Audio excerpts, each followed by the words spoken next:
hanggang 12. Nang makita ni Jesus ang makakapal na tao, umahon siya sa bundok.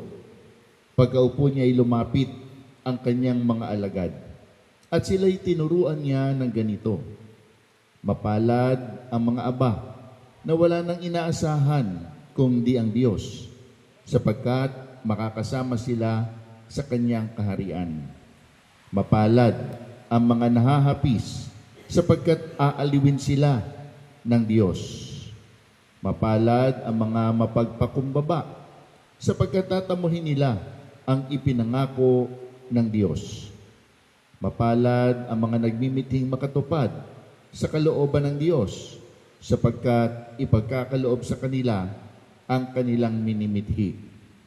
Mapalad ang mga mahabagin, sapagkat kahahabagan sila ng Diyos.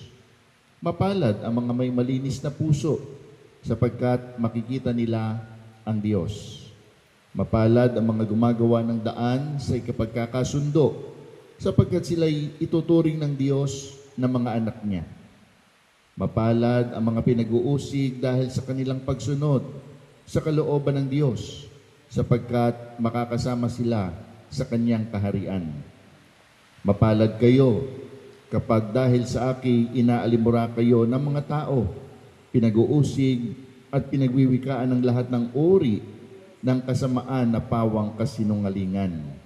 Magdiwang kayo at magalak, sapagkat malaki ang inyong gantimpala sa langit.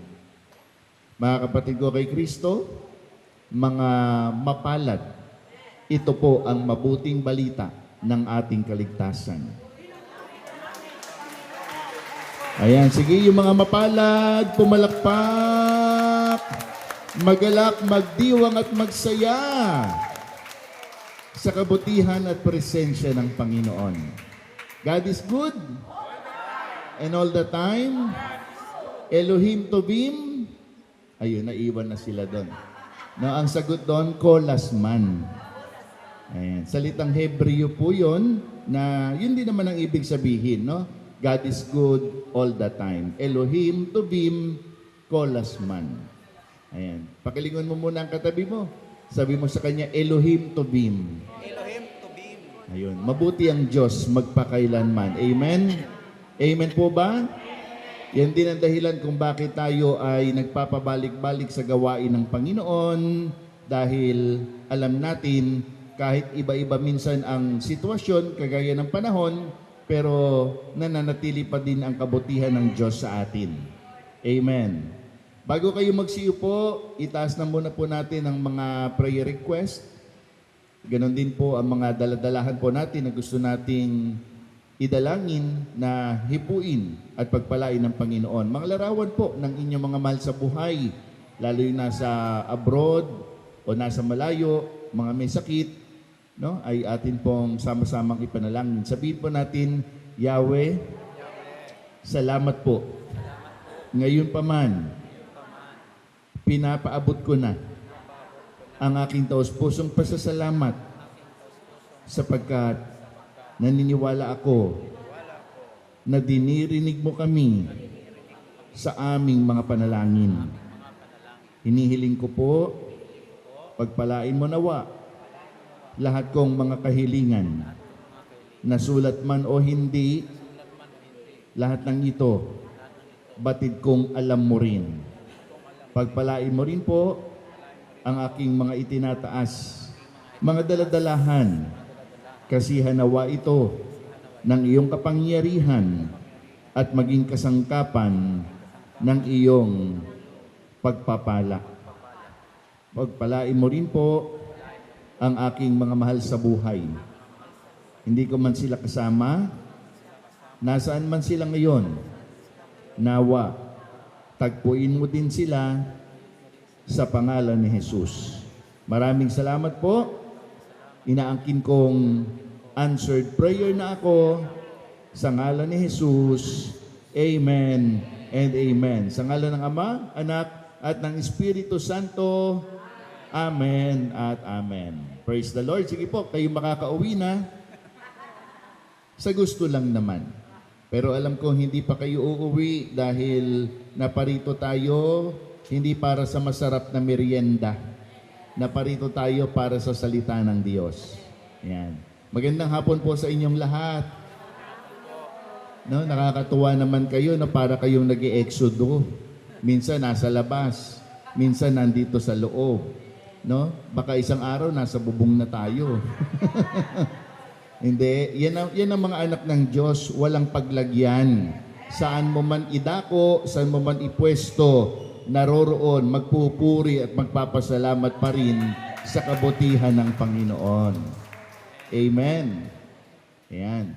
So ang ating nga pong binasa mga kapatid, no, ay ang ating pong Sunday Gospel. Ito po yung ebanghelyo para sa darating na linggo. Ito po ay tinatawag na the Beatitudes. No? O yun pong listahan ng mga mapalad. Or sa salitang Ingles, blessed or blessed. Alam nyo, sa panahon po ngayon na laganap ang social media, baka kayo mismo gumagamit minsan ng hashtag blessed. No? Hashtag blessed. No? Gumagamit po tayo ng ganyan para kasabay ng mga picture o di kaya minsan yung mga message na ipinopost natin, no, para sabihin na tayo ay pinagpala o tayo ay mapalad. Kadalasan kinakabit o ginagamit natin ang mga hashtag blessed sa mga magandang mga pangyayari. Halimbawa, kumain kayo sa labas na kasama ang iyong pamilya o mahal sa buhay, nilalagyan natin minsan, hashtag blessed. No? Oo nga naman, kumain kayo, di ba? It's a blessing. At minsan naman, yung iba mga kapatid, halimbawa mayroon silang bagong bahay, o bagong sasakyan, o bagong gadget, pipicturan yun. Tapos ipopost. Tapos wala nang ibang sasabihin, pero naka-hashtag, hashtag blessed. No? Yung iba naman mga kapatid, kapag ka nagbabakasyon, lalo yung nasa Boracay, tapos nakahiga doon po sa acrylic na yung transparent na bangka, di ba? Tapos nakalagay doon, feeling blessed. O di ba? Yung pala, yung pagpunta niya ng Boracay, inutang naman pala. Yun lang. No? Di kaya naman minsan mayroong malaking handaan, di ba? Ang daming pagkain, no? Tapos nakalagay, halimbawa blessing ng bahay o birthday, no? O di kaya mga milestones sa kanyang buhay, no? Nilalagyan ng halimbawa hashtag success, hashtag blessed, no? At minsan naman mga kapatid, ay ginagamit natin ito maging sa ating ordinaryo o simpleng pagising lang sa umaga, no? Na minsan nagpo-post tayo, sabi natin, "Thank you Lord." No? "I am blessed." Ayan. 'Di ba? Yung tinuturo ng ating punong lingkod Pagising po sa umaga, sabihin mo, "Thank you Lord," or "Thank God, I am blessed." No? So yan po ang kadalasan o kinasanayan, kinagawian po ng tao na ikinakabit yung salitang blessed. Tama naman, in a sense. No? Tama naman. That is why, brothers and sisters, kapag binasa mo uli yung ating binasang ebanghelyo, ito po ay parang taliwas. Ito ay parang kabaligtaran ng ating mga pinagkakabitan ng hashtag blessed. Bakit kamo? Paano naman naging blessed yung aba? Diba? Sabi doon, mapalad ang mga aba. Paano naman naging mapalad ang aba? Ano nga bang ibig sabihin ng aba? Ang ibig sabihin po ng aba ay mahirap. Ang ibig sabihin ng aba ay walang-wala. Ang ibig sabihin ng aba ay kawawa. Paano mo naman masasabi? Diba? Halimbawa, ikaw ay kawawang-kawawa. Wala kang kapera-pera. No? Walang dumadamay na kamag-anak sa iyo, walang tumutulong. Makakapag-post ka pa ba sa social media at ilalagay mo pa rin ba hashtag blessed? Siguro po sa pananaw ng mundo, talagang hindi mo yan magagawa. hindi natin yan magagamit. Kasi, di ba, parang ang hirap kumbinsihin ng mundo na ang nasa likod mo na background ay karton na pinagtagpi-tagpi, no? Tapos maruming mga damit, tapos maglalagay kayo ng #blessed, baka i-bash ka. Di ba? Sa comment section malamang uulanin ka ng mga hindi magandang komento. At sasabihin sa iyo, paano ka naman naging blessed ng ganyan? Di ba? Marumi yung paligid mo, pangit, di ba? Hindi ka aya-aya, paano ka naman naging blessed niyan? Pero mga kapatid, kung babalikan natin ang ating ebanghelyo, sa Panginoon, sa Kanya na nagmula sa langit at naghihintay sa ating lahat doon sa langit, ay may iniwan siyang mga salita. At ang sabi niya, mapalad ang mga aba. Of course, hindi lang naman basta yung mga aba. Hindi lang naman basta yung mga mahirap o yung mga kawawa. Meron pong partikular na tinukoy ang Panginoon. Sino itong mga mapalad na mga aba? Mga mahirap, mga api at mga kawawa? Mga aba na wala nang inaasahan kundi ang Diyos. Amen? Kaya nga mga kapatid may kahirapan ka man sa buhay na ito. May kahikahusan man. Pero kung ikaw naman ay may Diyos sa iyong buhay, sa iyo pinapatungkol ng Panginoon. At sinasabi niyang kahit ganyan ang kalagayan mo dito sa mundo, mapalad ka. Dahil ang sabi ng Panginoon, mapalad ang mga aba na wala nang inaasahan kundi ang Diyos sapagkat makakasama sila ng Diyos.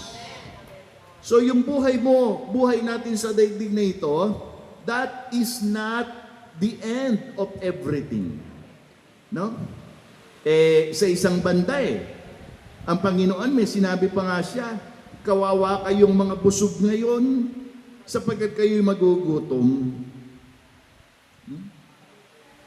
Mapapaisip ka talaga Bakit pa ganoon ang mga pananalita ng Panginoon?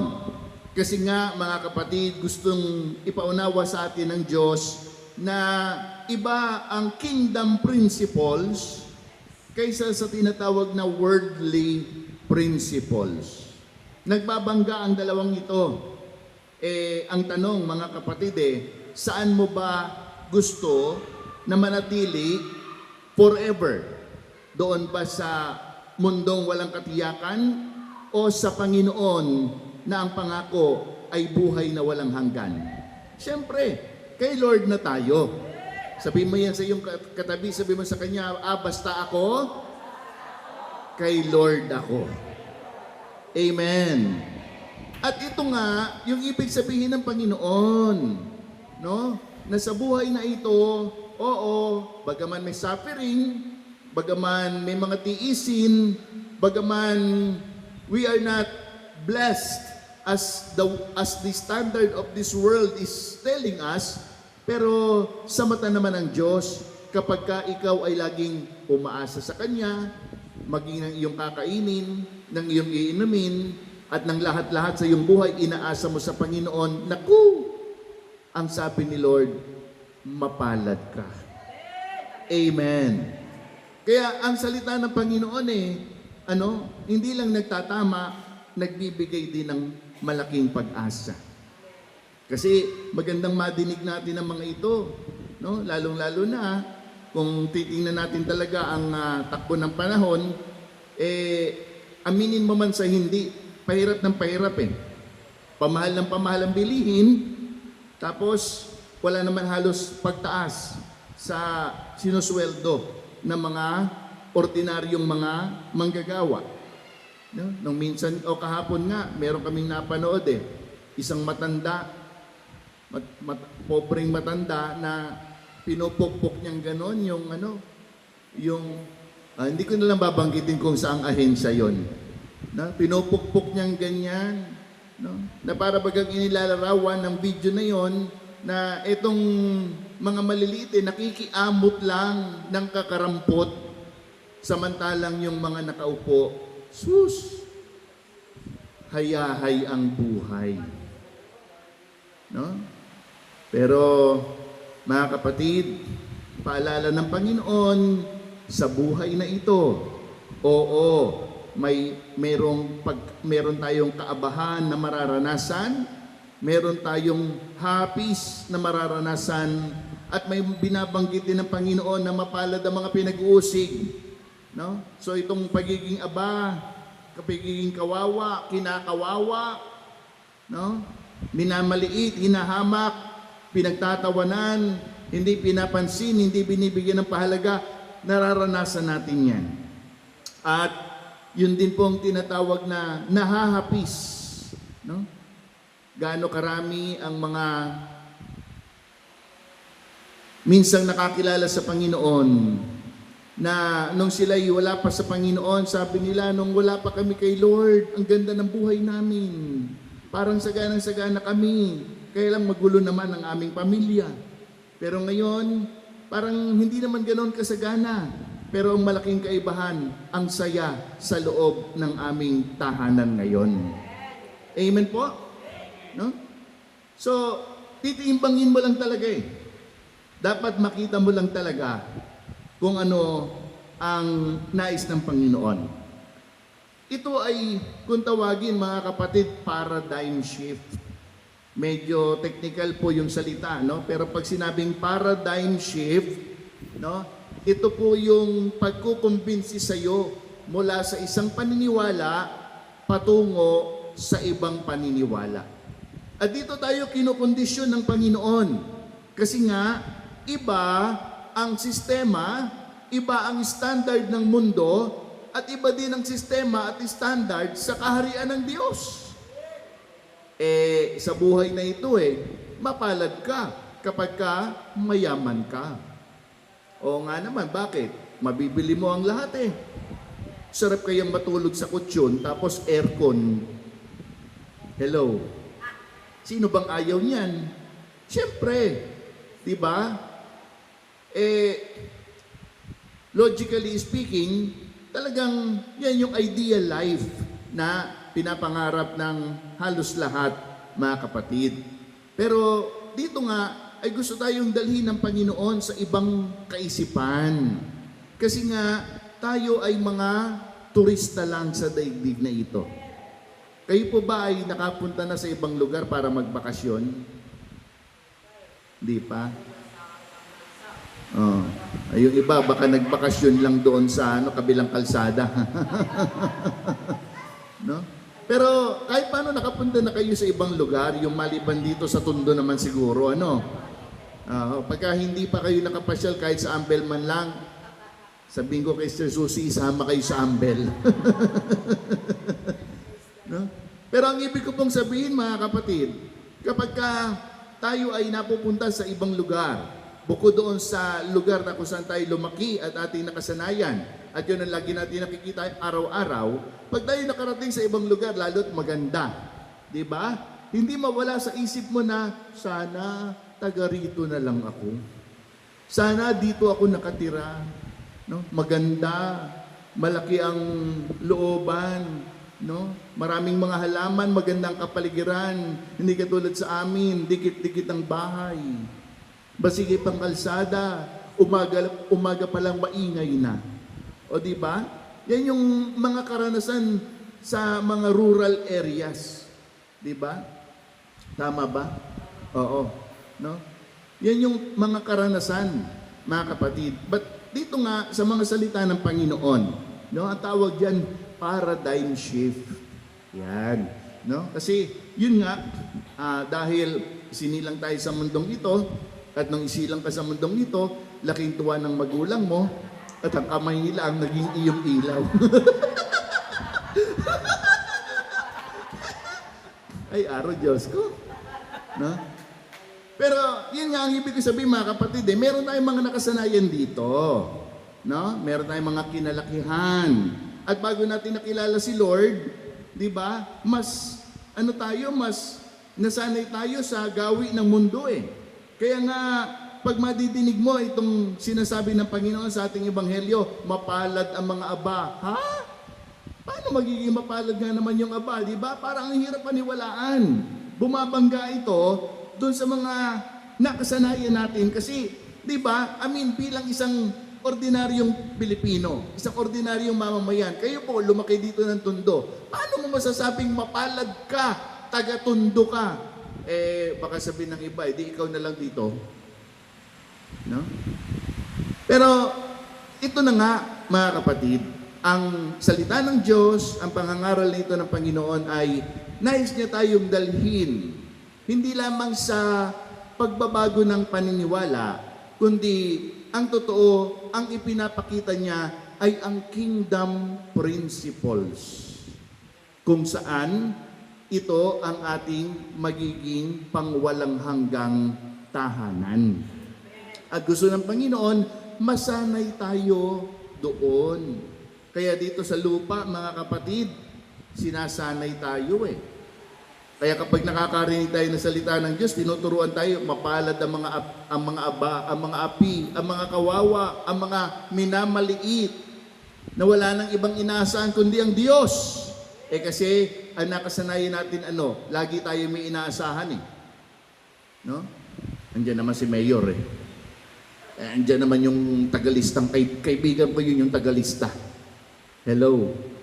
Di ba? May mga ganyan tayo Hangga't maaari, mga kapatid, meron tayong mga sinasandalan Kaya hindi maialis na ang tayo, nagsisikap tayo na magkaroon ng magandang buhay.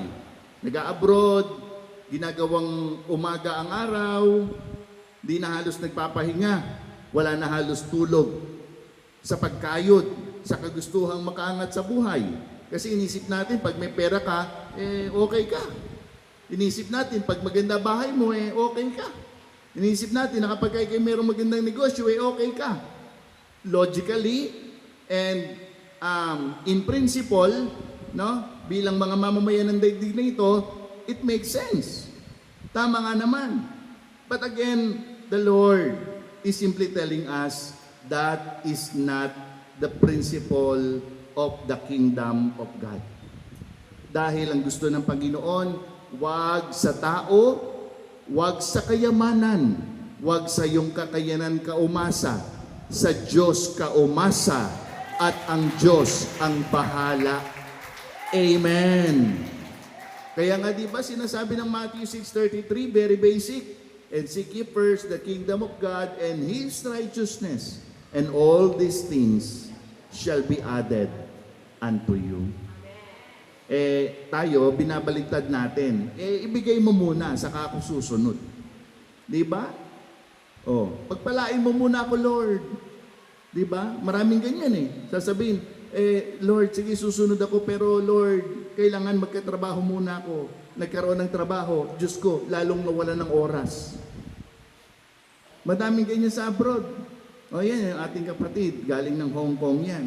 Daming ganyang kwento. Pag dito sa Maynila, naku, talaga, lalakad paluhod, atin ang gawain ng aga-aga, uuwi, pinakahuli, dahil nagdadasal pa siya doon, Lord, ma-answered prayer lang talaga ako, talagang maglilingkod ako sa iyo. Makapag-abroad lang talaga ako. Yun, awa ng Diyos. Yung mga nagsabing hindi mawawala, ngayon wala na. No? Sabihin mo nga sa iyong katabi, basta ako, kay Lord aasa.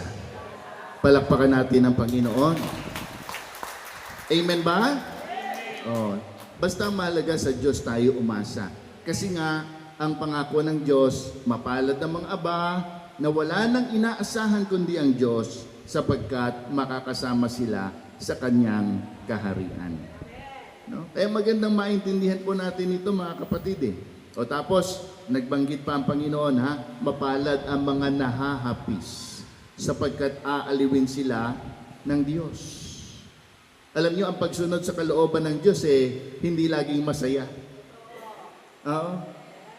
Kadalasan may lungkot na dala yung pagsunod sa kalooban ng Diyos. Bakit? Kasi yung nakasanayan mo dating ginagawa mo na nagiging madali ang lahat. Pagka sumunod ka na sa kalooban ng Diyos, hindi nagiging madali ang lahat example, bawal na yung under the table samantalang yun yung mabilis na paraan. Hello? Di ba? Pero sabi ni Lord, mapalad ang mga nagmimiti makasunod sa kalooban ng Diyos, sapagkat ipagkakaloob ng Diyos ang kanilang minimiti.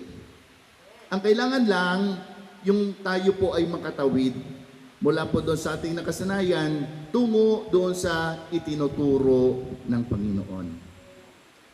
Kaya nga kung titingnan po natin ang kasaysayan ng bansang Israel, nang sila po ay ilabas ng Diyos sa pagkakaalipin sa bansang Ehipto, hindi sila direktang dinala, hindi direct flight. May stopover. Saan yung stopover nila? Sa disyerto. Ano bang meron sa disyerto? Sa disyerto, walang Jollibee, walang McDo, walang Zagu, no, walang halo-halo. Walang mga kahit sagot gulaman man lang. Wala. Alam niyo kung ano meron doon? Init. At meron pang mga makamandag na ahas at saka mga alakdan. Diba? O isipin mo mga kapatid di ba minamahal na bayan ng Diyos ang Israel? Oo. Bakit dinala pa sila doon? Dinala sila diniretso doon sa lupa ng Kanaan. Minsan di natin maintindihan, di ba? Sabi natin, Diyos ko, bakit naman kung kailan ako nagpapakatotoo sa aking pagsunod sa iyo, bakit naman ngayon dumarating ang mga pagsubok na ito? Minsan di natin mapagtanto, ba't ganun? Diba? We can't help, sometimes we can't help but to ask God, why? Sumusunod naman ako sa iyo, naglilingkod naman ako. Woo! Diba? No? Talagang ka na lang, mapapabuntong hininga ka na lang. No? Inhale, exhale, samahan mo ng smile. Ngayon, balikan natin mga kapatid yung binanggit ko. Bakit nga ba hindi sila diretsong dinala sa lupang Kanaan? May magandang dahilan ang Diyos.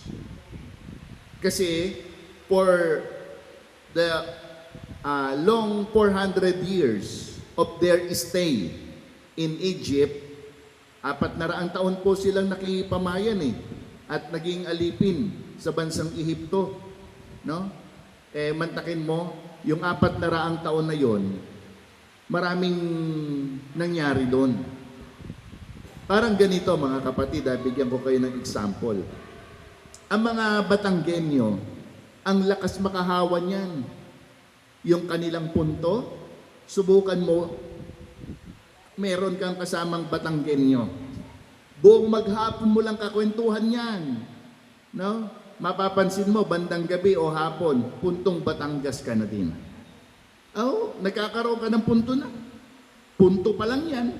Maghapon mo pa lang kasama yan, nahahawa ka na. Imagine ang mga Israelita, 400 taon na nakipamayan sa bansang Ehipto. Ang dami nilang natutunan, ang dami nilang nakasanayan na mga tradisyon, mga gawain, uri ng pamumuhay, bagaman sila ay alipin, pero meron silang mga natutunan doon. Meron silang mga namana na hindi naman papayagan ng Diyos na madala nila sa lupang pangako. Kaya dinala sila sa lugar ng ilang. Para doon sa lugar ng ilang, sila ay kinisin. At sa lugar ng ilang ay kalusin yung kanilang mga masamang nakasanayan. Amen? No? Kaya nga, mga kapatid ko sa Panginoon sa buhay natin ito, mentras nagpapakatotoo ka, mentras talagang alam mo sa iyong sarili na nagsisikap ka. Diba? May hapis Bakit? Kasi minsan nga, meron ako nadinig na, Brad, tigilan mo na ako. Kasi pag hindi ka pa tumigil, talagang babalik na ako sa lumang buhay ko. No, kasi di ba? Kasama ito ng sinasabi doon na mapalad ang mga mapagpakumbaba. No? Kaya lang yung mga sumusunod sa kalooban ng Diyos, nagsisikap na magpakumbaba, minsan may mga hapis tayo. Bakit? Kasi nandiyan na, inaapi ka, Samantalang dati di ba? Hindi ka pwedeng masaling. Dahil pag nasaling ka lintik lang ang walang ganti Oh, lalo na dito sa Tondo. Oh, alam na alam ninyo yung mga taga-Tondo kayo. Mga tinamaan ng yun na yun. No? Mga tinamaan ng salita ng Diyos. Oh, di ba anong hirap mga kapatid na pinipigil mo yung sarili mo? Di ba? Kaya may hapis habang tayo ay nagsisikap na sumunod sa kalooban ng Panginoon. But again, gusto niya tayong dalhin doon sa tamang kaisipan na hindi pwede yung yabang, hindi pwede yung pataasan ng ere, hindi pwede yung hindi ka nagpapakumbaba, lalo kung ikaw na yung mali, tapos ikaw pa ang mayabang. O di ba sa mga kakalsadahan, kaya may mga road rage na tinatawag malungkot man pong katotohanan, pero kadalasan kung sino pa yung mali, siya pang matapang. Di ba? Siya yung nag-cut, pagka sinita mo, siya pang matapang. Siya itong nag-counterflow, pagka sinita mo, siya pang matapang. Merong mali, pag itinama mo, sila pang matapang. Pero, nakita nyo, si Lord ang sabi niya, mapalad ang mga mapagpakumbaba. Kaya minsan, no? Talagang parang magtitimpi ka na lang talaga. No? Parang gusto mo ng, hindi ko na lang itutuloy. No? Di ba? Parang gusto nang kumawala ng iyong lumang pagkatao At parang uniforme na parang gusto mo nang hubarin sana. No? Kaya nga ngayon, habang napapakinggan natin ito doon sa mga nagpipigil sa kanilang biyanan at sa kanilang manugang, yung mga nagpipigil sa kanilang mga kasamahan, yung mga nagpipigil doon sa mga taong gumagawa sa kanila ng mali, no? Alalahanin niyo ang sinabi ng Panginoon, mapalad ang mga mapagpakumbaba sapagkat tatamuhin nila ang ipinangako ng Diyos. Amen. Kita nyo, kahit ang pumalakpak, pagdating sa pagpapakumbaba, di ba, hindi madali? Yung bang ikaw ang tama, pero ikaw yung mukhang mali? Dudustain ka talaga Yung bang talagang pipigain ka No? Talagang sasairin minsan ng iyong pasensya. But again, kapag tayo nakakaranas ng ganon, pigilan mo yung sarili at isipin mo, ang nagpapakumbaba, itataas. Ang nagpapakataas, ibababa ng Panginoon. Amen. Kahit panalo ka, pero sa Kanya ay talo ka, sa mata ng Diyos, ikaw ang tunay na panalo kapag nagpakumbaba ka. Amen. Amen po? Yan. No? So, itong mapalad o listahan ng mga mapalad, bagaman nakita natin yung kabalintunaan, mga kabaliktaran doon sa ating mga nakasanayan, ito ang gusto ng Diyos na maging takbo ng ating isip. Ito yung ating maging mindset and at the same time, maging lifestyle. Kasi dito tayo magiging iba. Kaya nga, ang ating punong lingkod talaga nakakahanga kasi mantakin nyo, naisip niya yung programa noon pero wala na po ngayon. Programa noon sa radyo ng pamagat, ibang-iba kaysa iba. Gusto ng Panginoon na ang kanyang mga anak, sino mga anak dito ng Diyos? Ang gusto ng Panginoon, ang kanyang mga anak maging iba Kasi nga naman, anong kaibahan? Kung sasabihin mong nuluma mong buhay, palaaway ka, ngayong na kay Kristo ka, palaaway ka pa rin. Anong pinagkaiba? Wala. Pero kung noon, ikaw ay palaaway, pero ngayon, hinahayaan mo na lang yung nangaaway sa'yo, yan ang gustong mangyari ng Panginoon. Yung tayo mula sa luma, maging bago. Mula sa dati, maging ibang-iba kaysa iba. Amen. Oo, hindi madali. Yan ang totoo. Aminin natin, hindi yan madali. Kaya meron tayong mga tinatawag mga personal struggle. Hanggang ngayon nakikipagdigma tayo, hindi lang sa mga kasamaan sa himpapawid na sinasabi ng Epeso, hindi lang tayo nakikipagdigma doon sa outer world, kundi nakikipagdigma tayo sa loob. Mga bagay na noon ay ating ginagawa, pero ngayon ay pinagsisikapang hindi na gawin. Yung mapagtagumpayan natin. Kung dating tumataya ka ng wedding, o itutuloy ko pa ba? Alam nyo na yung kasunod. Hindi ka na dapat tumataya. No? Sa loto na lang. Yan na nga ba sinasabi ko eh. Walang pinagkaiba eh, no? Doon sa, sabi eh, Brad, alam mo, binago na ako ng Diyos. Talaga? Bakit? Ano ka ba dati? Dati chismosa ako. Talaga? Ngayon, marites na. Di wow. Di ganun pa rin yun. No? Kailangan tayo ay makatawid. No? Ito yung gustong pagdalhan sa atin ng Panginoon eh. Yung makatawid tayo doon sa ating old self toward this new life in Christ. No, yung ating mindset, yung ating lifestyle ay nababago at dating nakaayon sa mundo pero ngayon umaayon na sa gusto ng Panginoon. Parang ganito lang yan eh. Noon, ayaw mong umattend. Kasi yung ating laman, yung ating carnal being, no? Sabi ni San Pablo, magkalaban yan, ang espiritu at saka ang laman. Iba yung gusto ng laman sa gusto ng espiritu. Di ba? Kaya hindi nakapagtataka na minsan pag meron ka niyayaya sa gawain, di ba? Feeling nila parang masusunog sila eh. Ano sabi nila? Ay, ayoko dyan. Ikaw na lang. Uwi na ako.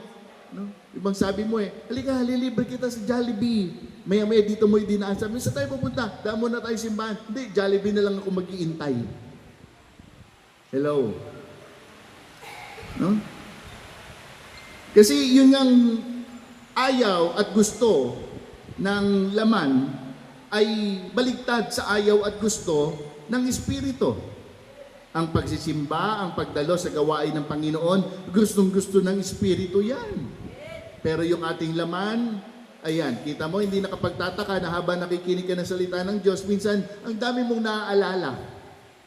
No? Sabi mo pa, ay salamat na alala ko. Hindi ka naman nakapakinig ng salita ng Diyos. Sa palagay mo sa Diyos kaya galing yun? Oh. Diba? Pagka-attend ka ng gawain, bigla na lang may kikirot. Tapos pagtapos na yung oras ng gawain ba, bigla ka na gumagaling. Pakiling mo ng katabi, sabihin mo sa kanya, Kitams. No? Yung mga ngiti ninyo, huwag kayong mag-alala, nagkakaintindihan tayo. Basta ang mahalaga, hindi man ma-perfect, no? Hindi man talagang ma-perfect as in perfect, at least nandoon yung ating pagmimithi. Kasi, mga kapatid, yung pagsunod sa Diyos, nagsisimula naman talaga yan sa pagmimithi. Kasi kung mula sa umpisa, wala kang pagmimithi, saan ka makakarating? Saan ka dadalhin kung wala kang pagmimithi? Diba? Parang pagkakaroon lang ng trabaho yan eh. Yung iba, sabihin, gusto ko magkaroon ng trabaho. Pero hindi mo naman makita yung mithiin. Bakit? Hindi naman naghahanap ng trabaho. Hello? Brad, panalangin mo yung aking anak magkaroon ng trabaho. Nasaan po ba yung anak nyo? Nasa bahay. Anong ginagawa? Tulog.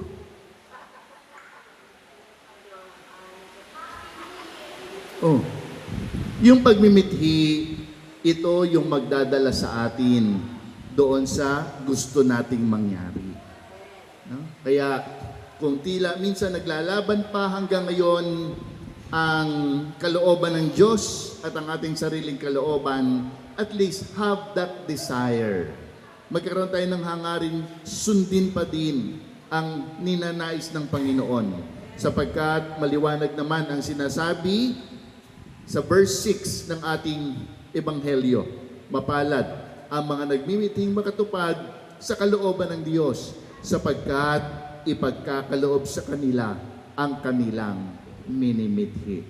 The more na minimithi natin, hinahangad natin, ay matupad at mangyari sa atin ang kalooban ng Diyos, the more God will open doors of opportunities so that His will, His perfect will be upon us. No? Kasi yung mithiin, nagmumula sa puso yan. Kaya pakilingon ng iyong katabi, sabi mo sa kanya, ito ang masasabi ko sa iyo. Mithiin mo ang magpatawad para makapagpatawad ka. Amen po? Tapos lingon uli, sa kabila naman, sabi mo sa kanya, mithiin mo na masunod ang kalooban ng Diyos. At tsak yun, tutulungan ka ng Diyos para mangyari iyon. Amen. Palakpakan natin ang Panginoon at tayo po ay magsitayo na.